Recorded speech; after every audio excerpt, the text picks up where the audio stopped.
Hello, my name is Jorge Gaviria, and I'm the founder of Hacienda. We partner with farmers in Mexico to bring heirloom corn products to every kitchen. With my Spark Cash Plus card from Capital One, I earn unlimited 2% cash back on every purchase. And it has no preset spending limit, which means my purchasing power adapts to my business needs. My Spark card helps me fulfill my mission of bringing masa to the masses. Capital One, what's in your wallet? Terms and conditions apply. Find out more at CapitalOne.com/SparkCashPlus. Hello. This is the end of the Valentine theme that I have for this year. And so I'm going to focus in on the 2010s, songs from the 2010s, love songs from the 2010s. And I'm going to particularly focus in on Adele, Ed Sheeran, and various other artists, Charlie Puth. I'm going to give some facts about these particular songs, and then also with that, I'm going to give my thoughts about the style and everything else, and and then talk about what I liked about music from the 2010s. All right, here we go.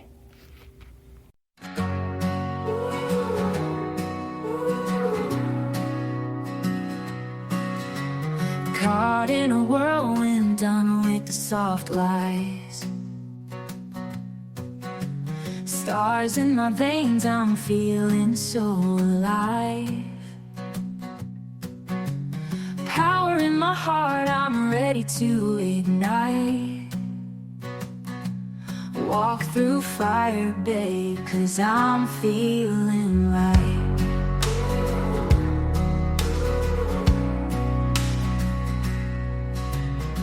City lights glow like the dreams we chase.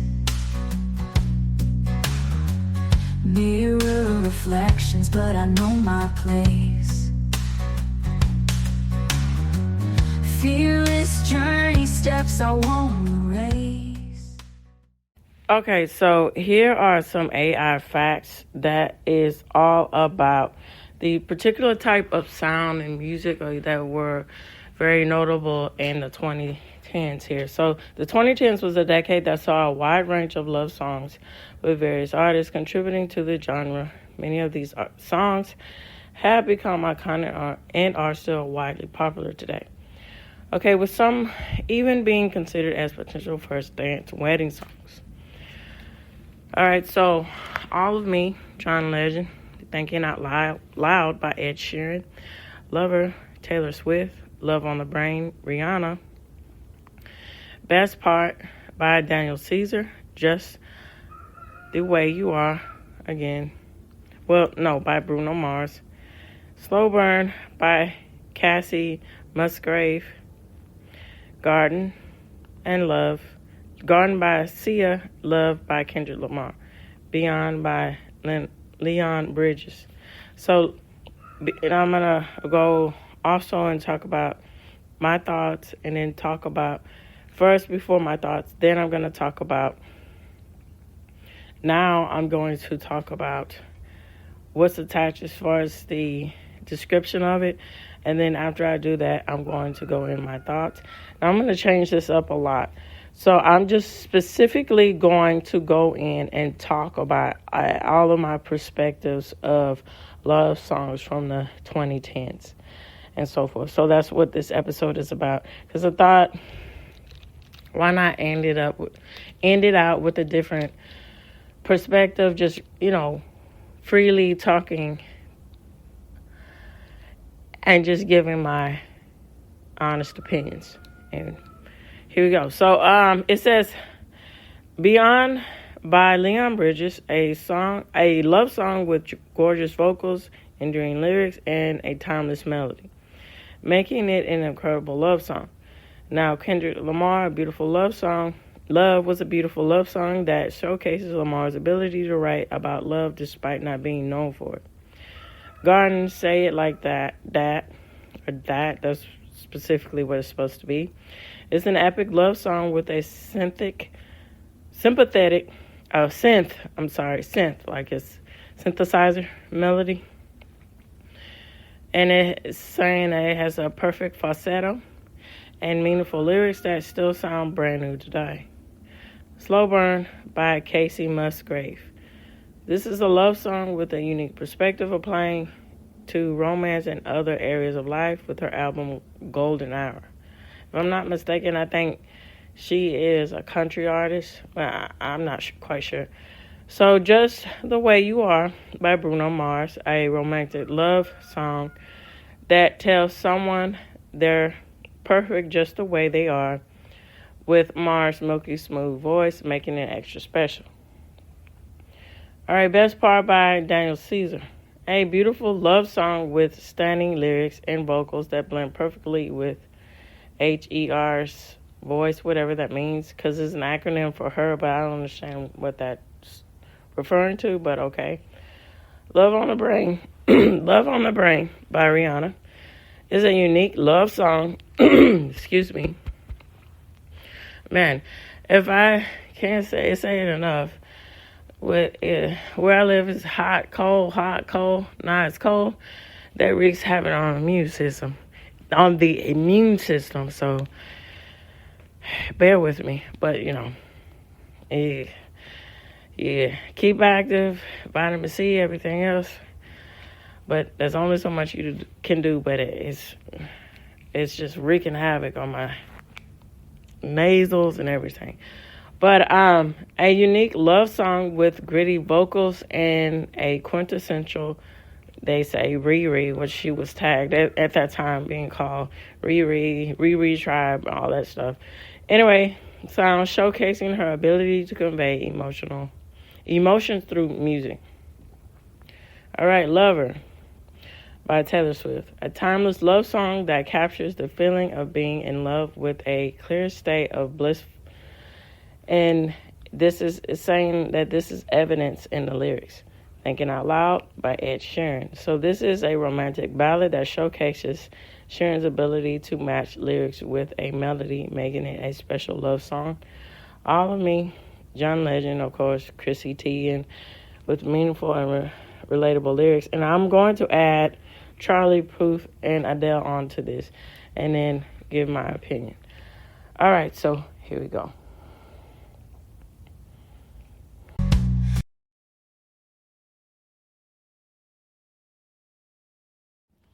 Okay, so I I checked into it about y'all, so it was right with the aspects of Casey Musgrave, that a country artist. And so I'm going to go on down the list.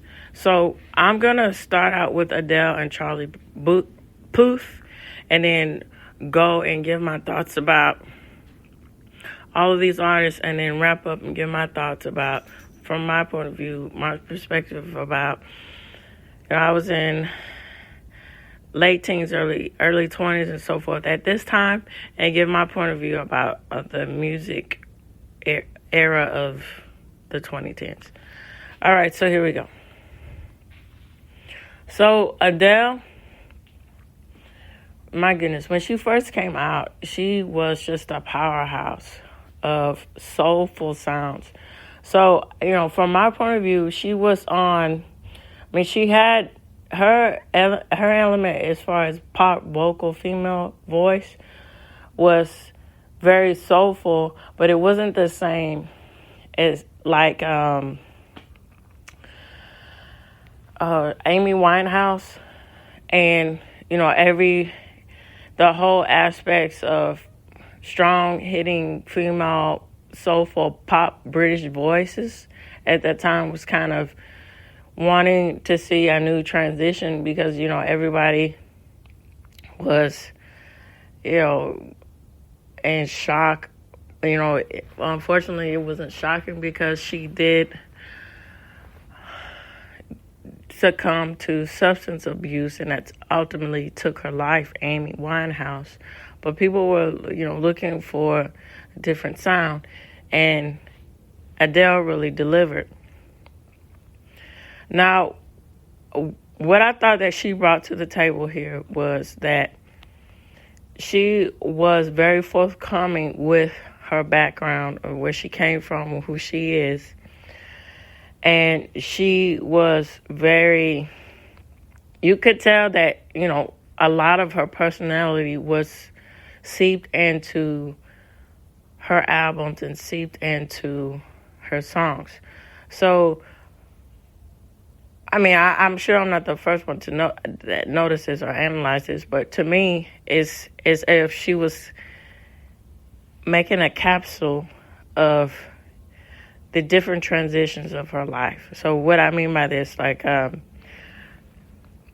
with her debut album, that was initially about her aspect of being teenage and then transitioning to being more adult and finding the aspects of, for instance, hometown, for my hometown, you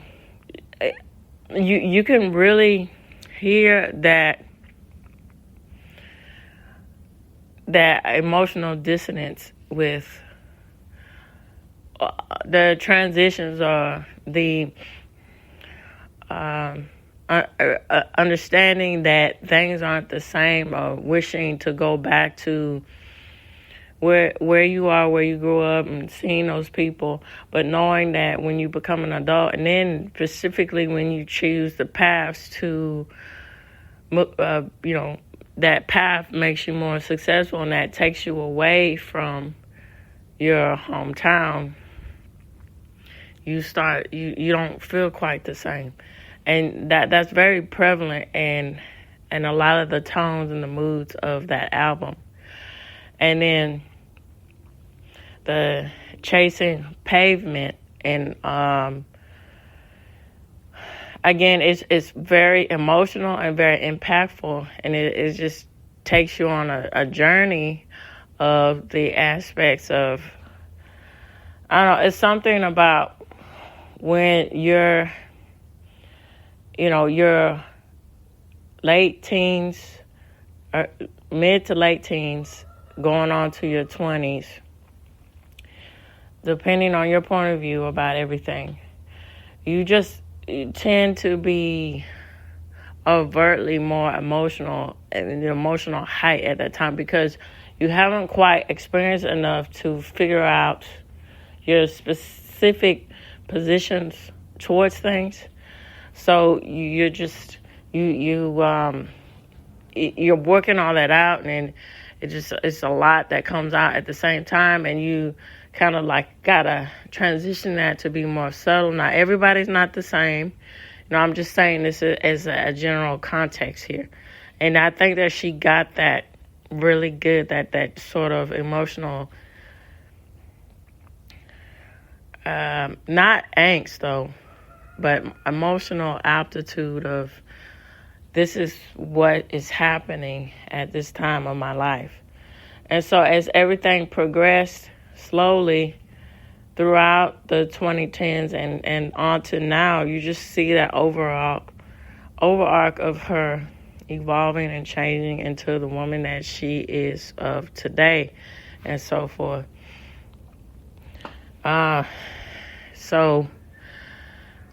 Unfortunate she got this whole little bit progressive mentality about things, but nevertheless, other than that, she really uniquely found herself, or found her voice in her music. Even when she did the transition of, that's an incredible transformation to a weight loss journey too, with realizing, internalizing that, and being accountable, and changing her habits. And then she's very slim and graceful looking, and even more gorgeous now. And the backlash that she got, like, oh, you are, a traitor, blah, blah, blah, because you want to be thin and healthy, which is outrageously ridiculous. But she still found her own, and her voice was not quite the same, but it's still, she upheaved, and she made herself unique, and she made her voice heard. And with her music, it went with her, and that's a lot to be said about that. All right, so I'm gonna get into Charlie Puth. Charlie Puth is of more of the younger crowd, and he was, making himself his own in the 2010s here. And so when he decided to go on a path of doing things more specifically with the aspects of love and relationship, I think that he really put a special touch to everything. So when he did We Don't Talk Anymore with Selena Gomez, unfortunately, with the recent developments about her and everything, but I digress about that. It's very unfortunate, but this is about the music, and you can't deny that. So that aspects of transitioning and talking about things from the male and female perspective was very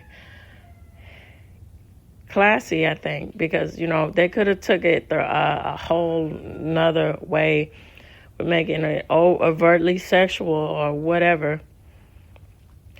But, I think it was getting back to the point that, it was not that it was prevalent, even before the 80s and the 50s and 40s and so forth. But it mixed that sort of mentality of that unique staple that was about just simply stating your case about how you feel from your male and female point of view about what the relationship is and what went wrong, and trying to figure everything out. And that was very interesting, I think. All right, so here we go. So, all right, so John Legend. It's unfortunate, and then especially unfortunate with his wife. It's just, they're just tragic nightmares within that, with the personally, it's just, wow. But, John Legend, I remember when he was first coming out, when I was getting out of high school, transitioning to graduate from high school and everything. And so he had that balladeer, sort of getting back to that, I would say maybe Motown sound, sort of Marvin Gaye-esque mentality here of the vocal and the image. Now, what do I mean by this? So, he was accompanying, his stable point was a piano. But how the Motown sound, specifically with Marvin Gaye and other male artists, they were very they were, well, let's go to Marvin Gaye here. The transition of being more dapper and then being more, salt to the earth, and mixing those two together. And I think that's what John Legend was doing, because he was at that time, when the mid 2000s, he was competing with the aspects of Maroon 5, different bands like that were soulful, funky, but they were more in the ways of being more of the pop arena, where it was catchy, but not so much soulful. And then, Kanye West of that, and, all these other artists here. So, he slow tempoed and really got back to the soulful,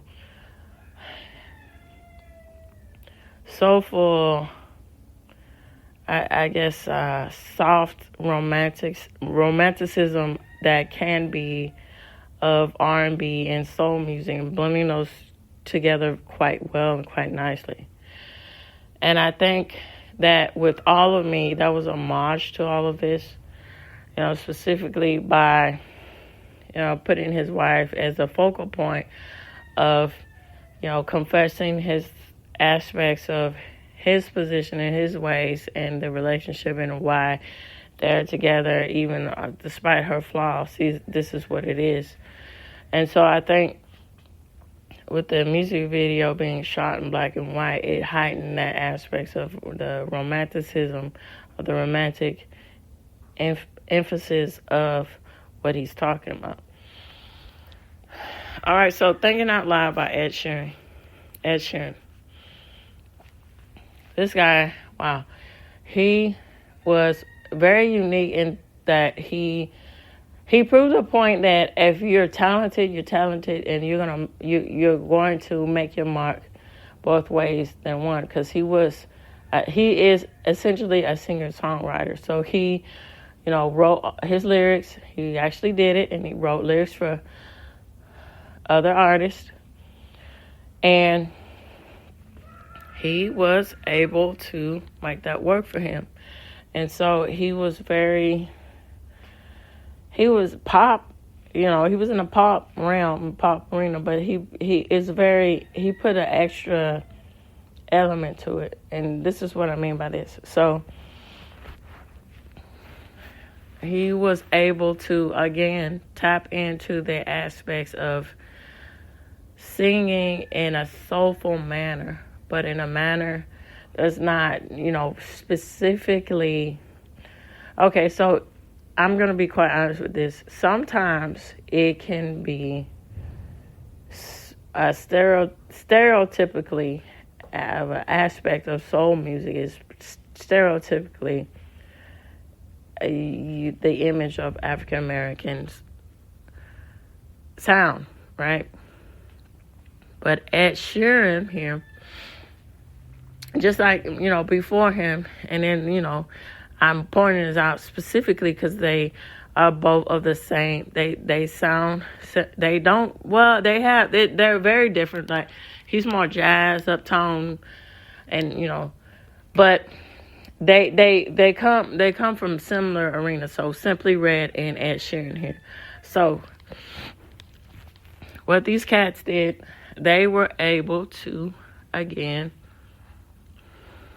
change the perspective about elements that are specifically, cornerstone to the African American sound of music. So, Simply Red here, he was able to make jazz and pop merge together and make a very unique sound. The epitome of that, he's made so many incredible hits. His voice is just so beautiful, and so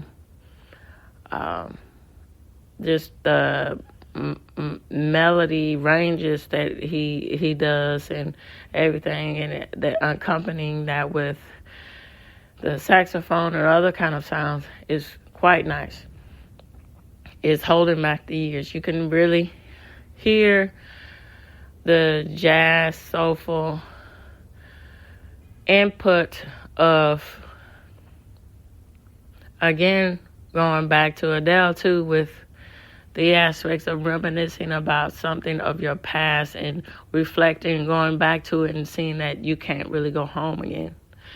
And it's these artists, they did that really well. They were, and then, the Ed Sheerans and the Ed Sheeran and Adele here, they craft that aspects of storytelling quite well, and merging the aspects of what is expected, stereotypical images of, again, as I said, African American sound.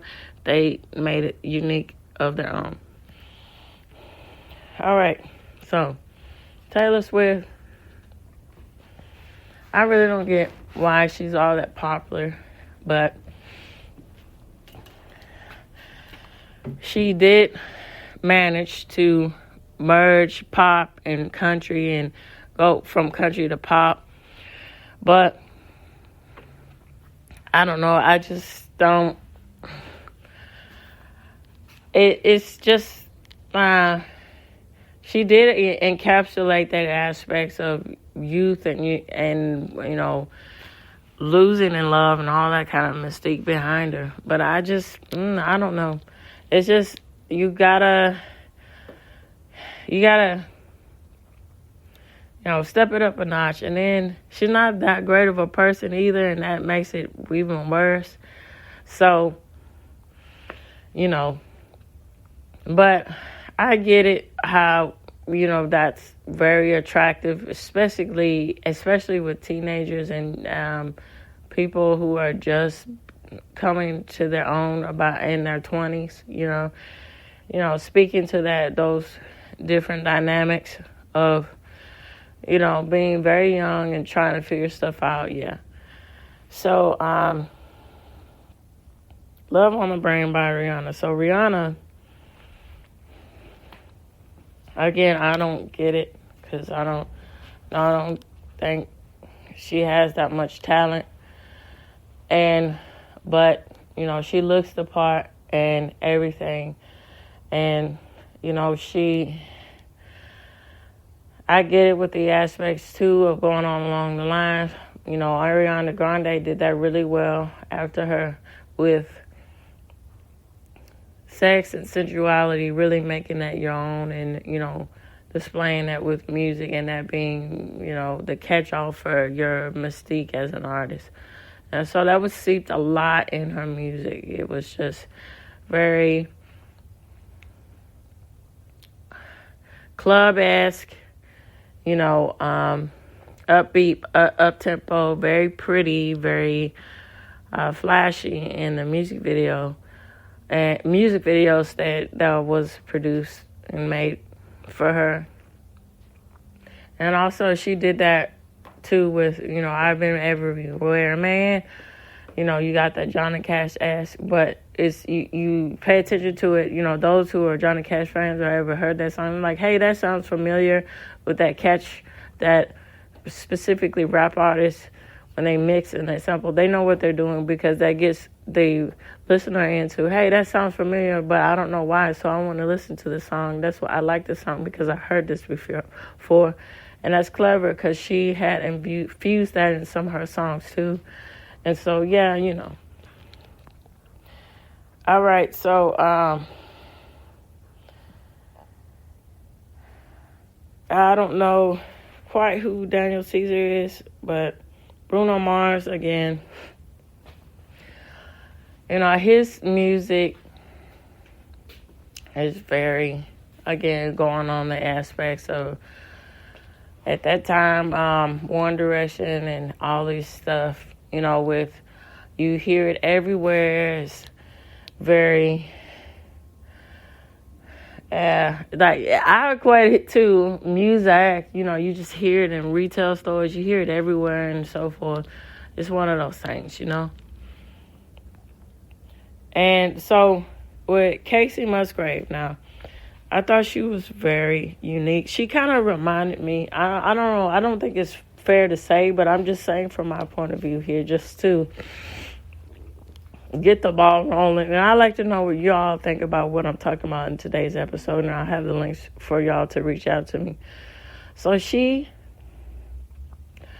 really, with the powerhouses of, she kind of was a merge of Dolly Parton, Trisha Yearwood, and so forth, mixing those two together and making them more contemporary here. And then she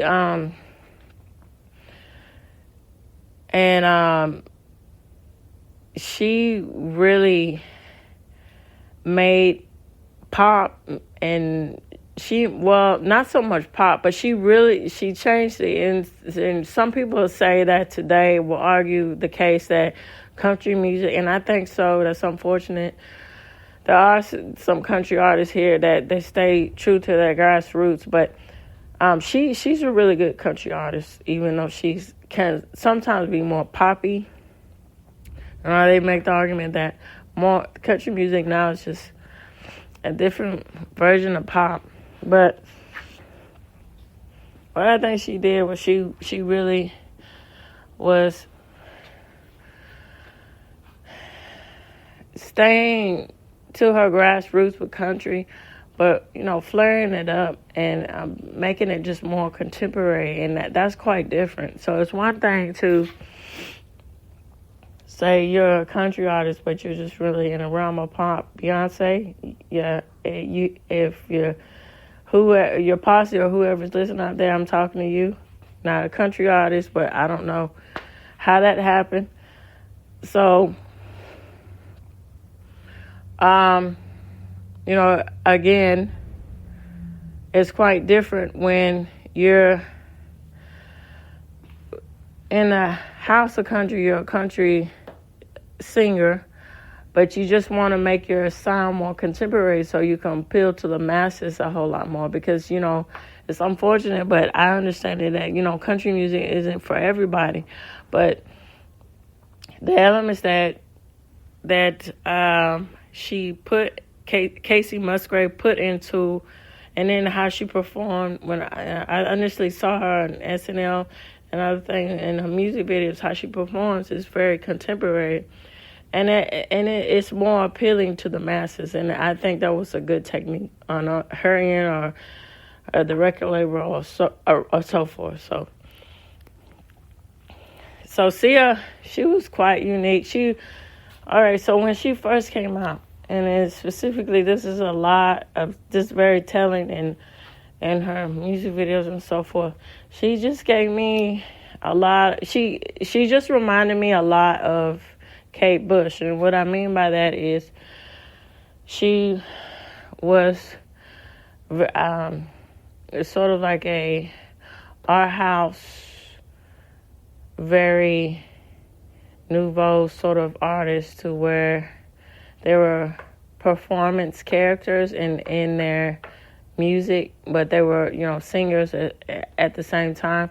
David Bowie did that best, and Kate Bush was really holding her own on that. And, all those blends really came out a lot in Sia's songs and music, and you could really hear that emotional toll that she was talking about when she would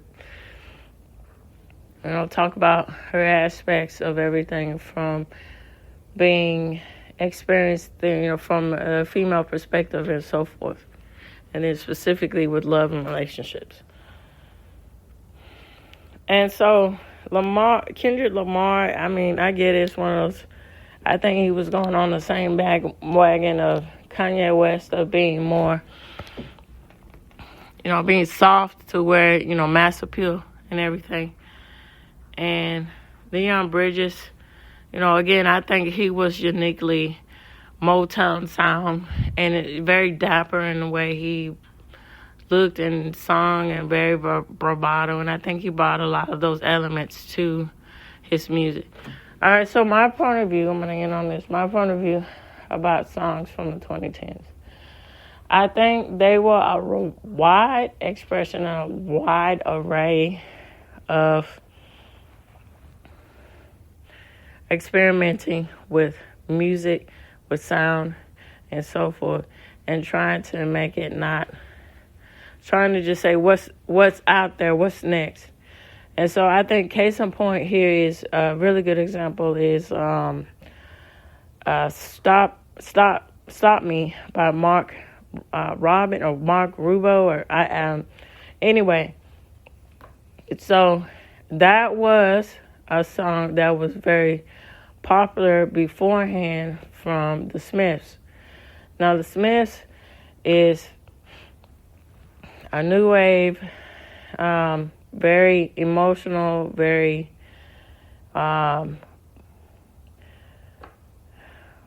depending on how you stand on my news, especially the lead singer can be very political poetic prose in it too. And so that had a unique sound in itself when it first initially came out from the Smiths. It was very, it was emotional, but it was very, the best way I can say it just was very,